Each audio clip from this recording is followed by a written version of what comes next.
बड़े मन का परिचय दिया है राजीव रंजन बीजेपी ने। आप जातिगत जनगणना लेकर आए, आप अपनी राजनीतिक रोटियां सेक रहे हैं, ये जानते हुए भी बड़े मन का, बड़े दिल का परिचय दे रही है बीजेपी। देखिए, ये बिहार की जनता को पता है और मैं कहूँगा कि देश की जनता को भारतीय जनता पार्टी के आरक्षण विरोधी चेहरे का एहसास है। जातीय जनगणना और आरक्षण, ये दो ऐसे सवाल हैं जिससे भारतीय जनता पार्टी के साथ साथ संघ परिवार बराबर बिदकता रहा है और अनेक अवसरों पर उन्होंने अपने बयानों के जरिए, अपने कारनामों के जरिए इसकी पुष्टि भी की है। आप सर्वे के दौरान देखिए, जो पटना हाईकोर्ट में इनके समर्थकों की ओर से लगातार ताबड़तोड़ ये कोशिशें जारी थी कि हाईकोर्ट में किसी तरीके से उन्हें इस फैसले पर स्टे मिल जाए, और उसके बाद सुप्रीम कोर्ट में तो पूरी तरह से ये बेनकाब हुए। चाहे वो तुषार मेहता सॉलिसिटर जनरल की क्षमता में जो कुछ भी उन्होंने कहा, केंद्र सरकार के एफिडेविट में जिस तरह से पहले प्रस्ताव का एक अंश जोड़ा गया और फिर हटाया गया, और बाद में सर्वे के नतीजों को लेकर उसकी प्रामाणिकता पर लगातार इन्होंने सवाल खड़े किए। हम लोगों ने इन्हें चुनौती दी, अगर आप इन आंकड़ों की प्रामाणिकता से असहमत हैं, पूरे देश में करा लीजिए, बिहार भी उसमें शामिल हो जाएगा, जातीय जनगणना कराइए।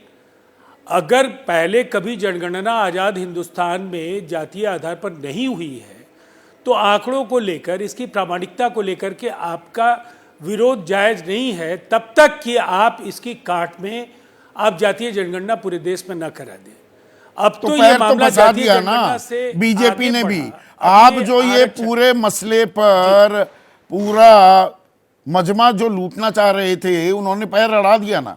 इस प्रस्ताव को सर्वसम्मति की मंजूरी में बीजेपी भी शामिल है, और दोनों बार प्रस्ताव जब पारित हुआ था जातिगत जनगणना का बिहार में, दोनों बार बीजेपी उसमें शामिल थी।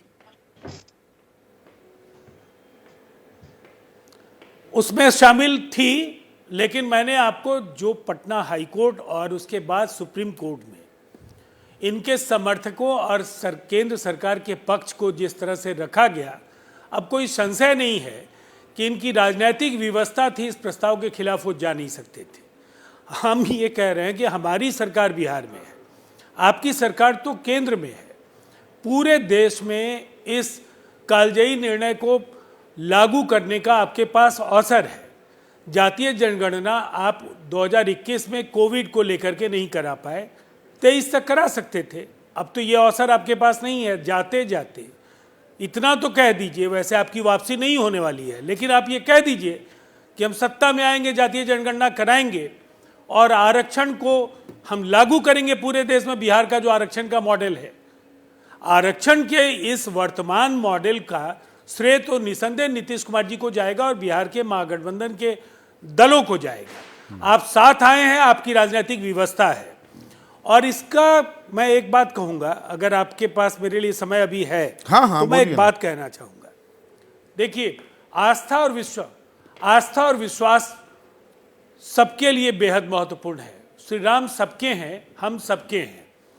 हम सबों के लिए एक खुशी का अवसर होगा जब राम जन्मभूमि पर भव्य मंदिर बनेगा, लेकिन इस आस्था को वोट में बदलने की जब आप कोशिश करेंगे तो फिर वहाँ सशक्तिकरण को लेकर, आरक्षण को लेकर, जातीय जनगणना को लेकर जो चुभते सवाल पूरे देश में हैं, जो अपेक्षाएं हैं पिछड़े, वंचित और प्रताड़ित तबके की जो अपेक्षाएं हैं, उस पर खरे अगर आप नहीं उतरेंगे तो कोई शक्ति आपको लोकतंत्र के इस महापर्व में आपकी वापसी सुनिश्चित नहीं कर पाएगी। तो यही तो लड़ाई है, यही मैं अभय दुबे जो कांग्रेस नहीं, एक और आज दो अभय दुबे है ना, आप कई बार डबल रोल में आ जाते हैं आप दोनों।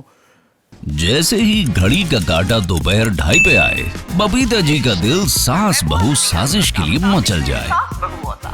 और ये है इनकी बहू, पूरे दिन ऑफिस की टेंशन हो जाए गॉन जब ये करें अपना फेवरेट शो फ्री टाइम पे ऑन।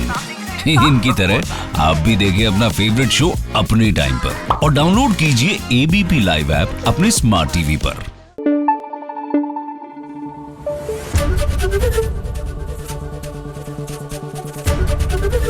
एबीपी न्यूज आपको रखे आगे।